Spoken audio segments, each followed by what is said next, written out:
This is part 3 of how my organ died. Check out part 1 and 2 on my channel. Yeah, waking up to still being in pain was horrible.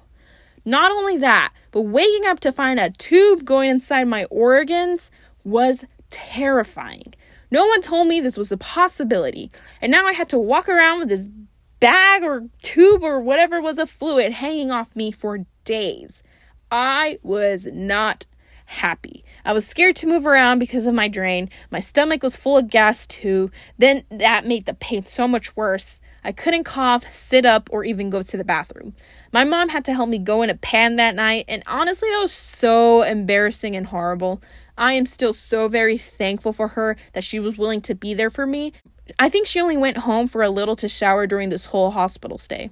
My dad was too scared to see me suffering in the hospital, but he did send me a bunch of random little gifts from CVS, one being a book for middle schoolers, which honestly was kind of sweet of him. Finally, Monday came, and I was released from the hospital. I went home, and my family put a bed in the living room so I could still hang out with them and be able to lay down. I won't lie. The first few days were horrible for me. I had to get help changing clothes and showering because I was still in a lot of pain.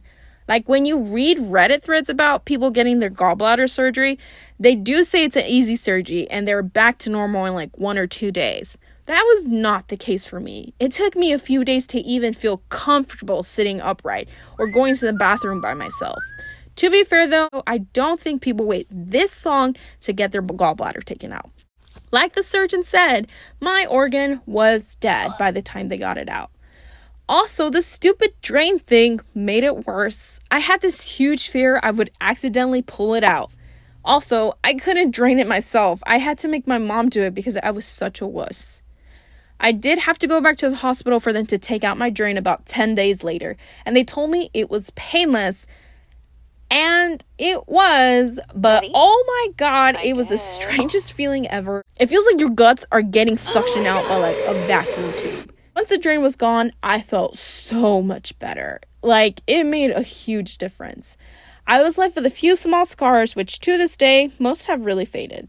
Now, there are some things that have changed since I lost my gallbladder. Since my body can't really process fats the same way, I do tend to get the poops a lot, especially when the first thing I eat in the morning is really greasy.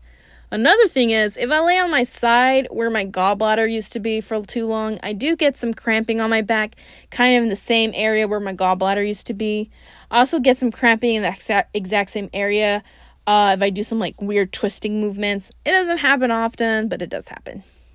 I bet you're thinking, wow, I bet you really started eating healthy after that and avoided fatty foods and lost some weight. And the answer to that would be, no, I haven't. And I really, really hate myself for it because I know that if I keep eating like this, my body will come back to get me again, especially as I get older. But like I said, I just really love food and it's so hard. One thing though is I will never go back to that taco place. The whole experience, those 2 chicken tacos are ruined for me. I'm never going to go back there. But hopefully this story encourages some of you to take your health seriously. And if you're having some pain on your right abdomen after eating, you might want to check it out with your doc. Not to scare anyone. I know some of y'all are like me and diagnose yourself with everything. Just always check with your doctor before making any crazy assumptions. Anyways, thank you so much to everyone that watched this 2-part video, and I definitely have some not hospital related stories I'm very excited to tell. See you in the next one. Bye.